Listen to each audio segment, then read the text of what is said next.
Hey y'all, good Monday evening to you. Just coming out from checking on the mother hen. I tried to go live in there, but I'm going into low power mode and no light, so gonna have to make this quick. Day 19 for her sitting on her eggs. I've never been through this process for you old hats, and you'll already know where we're at. Of course, you don't need to help them. If they can't make it out of the shell on their own, then they're not probably gonna live anyway. You have to let nature take its course. But I wasn't real convinced. I knew the eggs probably were fertile, but I wasn't real convinced that we was going to have a successful hatch, and we're still not there, so you don't count your chicken before you hatch. But I've been candling them. It's a process where you shine a light in the egg. For those of you who don't know, lots of information online about it. And didn't really even know what I was looking at, just having to watch videos and pictures and stuff. And I didn't know if it was going to be viable or not. And we culled down to 10, and there was one that she had. That's just amazing. I mean, just nature amazes me. There was one that she had kind of pushed off to the side, and looking at it, pretty convinced it's not a viable egg anyway. So it's amazing how they know. But she's sitting on 9, and I was canneling them just now. We're on day 19. They go 21 days, and then they hatch. But they should be starting to make what they call a little pip in the eggshell, so that they can get oxygen, and then they start the process of it's just amazing. So I'm out there. What I'm trying to get to is I'm out there. I'm like a kid, and looking at these eggs, and I didn't know what I was looking at, and then one started moving inside, and you could see it, just moving around. About 4 of them, they are getting ready to exit that shell, and first time since she's been sitting on it, I can definitely rest assured that there's a live chicken in there. So how about that? So whether they make it successful and go through the hatch process successfully and turn into little bitties, we'll see. But that's something else. That's one of them big old white broiler hens that might have been on the supermarket shelf, I guess, about this time last year. And lo and behold, out of all these chickens, she decided to sit on a clutch of eggs. And Wednesday is day 21, so over the next 48 hours, we'll see a lot of action in that little old hen coop in there. Wish I could rig up a live camera out there. I've got one, and that'd be a mess of cords and no sense in all that. Most of the time, you just be sitting there watching a chicken sit on the eggs. But it's been a pretty good day. Lost a big white one today. She just had a heart attack. They're big old birds, and they're a year on borrowed time now, so you find one dead along the way. That's just part of it.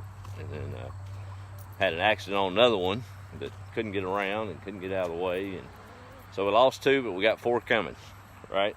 That's part of farm life. But I think I've got everything on the run. I did have a little visitor up in the watermelon patch. I was wondering what was going on. I've only got about half my watermelons are up, and saw some.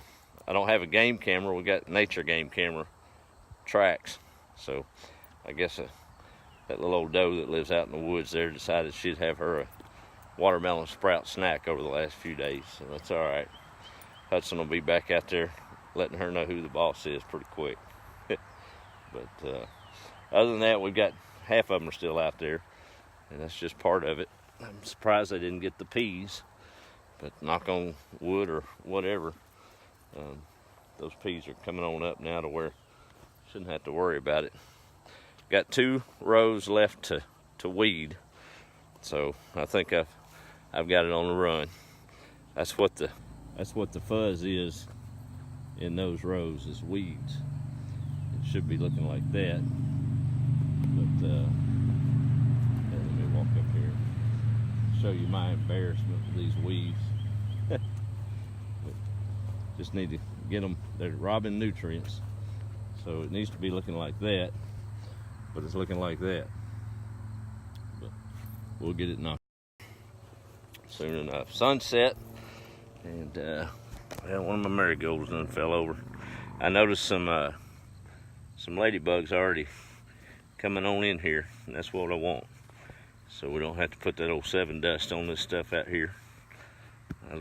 It's had enough of it for a lifetime on this old place. My mom used to walk out there and it would be a cloud around there, that old 7 dust. But it did the trick. Anyway, we're gonna let the ladybugs handle that this year. Tomatoes looking good, ain't they? Look at that. Coming on up. I learning and studying and looking at different techniques. A lot of folks talk about trimming off the suckers. I didn't see enough to validate that, but one old boy, he swears by topping these things, so you know they don't look pretty, but they sure put out the tomatoes.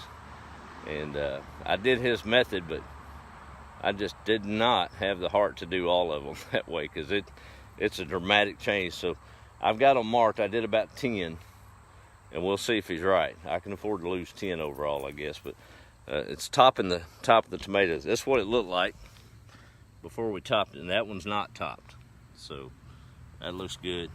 That one's topped. So now you can see why I didn't do but 10 of them.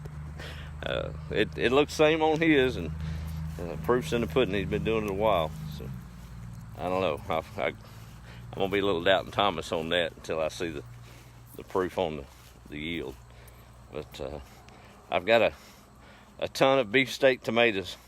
If y'all anywhere in the Nacogdoches area now, they look small, and they are. They're gonna, based on their germination, they're gonna start producing fruit about mid-July.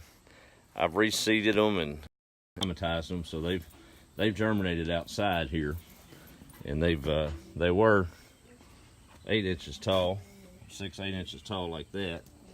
But I've popped the seed leaves off and buried them up, so they've got good root structure. But I don't know. I couldn't. That's the top of them tomatoes. I'm gonna see if I can root them. I just cut out. But if y'all need some tomatoes, I got more than I can handle. I guess I'm gonna have to start tilling up some ground out there and throwing red Solo cups with tomatoes in, right? All right. Well, I wanted to share with y'all about the hen on her eggs. That's gonna be pretty cool. Have no idea what the next couple of days hold there, but may lose them all. But we'll just let nature do what it does, right?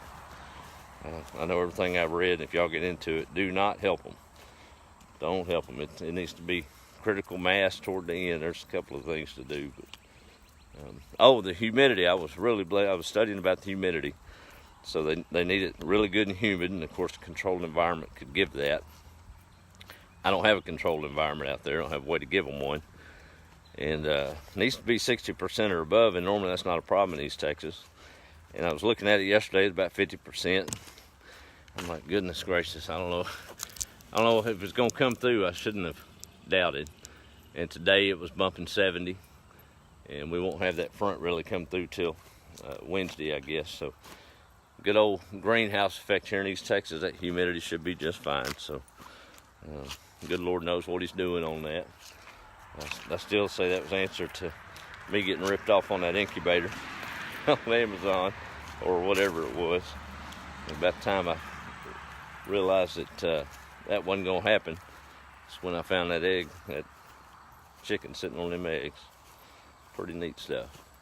So I got it this far, and just let the good Lord handle it. So many times we get in the way, don't we? Think we can fix it and get it done, and then we get in a mess and have to hit our knees and ask him for a little help. Might be good just to hit our knees before we need that help, and probably be better off all the way around, wouldn't we? I've learned that a few times. See? These are about ready for the trash bin. My Aunt Bonnie said they wouldn't even went to the field back in her day with these things. They're just rags. I could probably wash them and sell them for a couple of $100.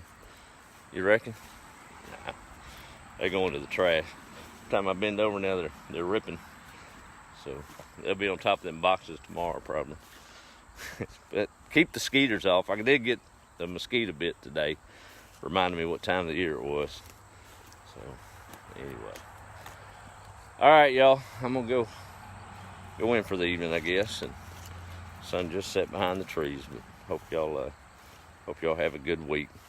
Keep Mom in your prayers. She's had a few little flare-ups with fever and some severe congestion in her health that don't fare well. So we've been working with her. Dad has, and was with him Sunday, and man, he's my hero. Really is. So love my mom and dad. All right, y'all have a good evening and be the light. And don't wait till you need it to get holes in your jeans. Right? He'll help you if you let him. Y'all have a good evening. Be the light.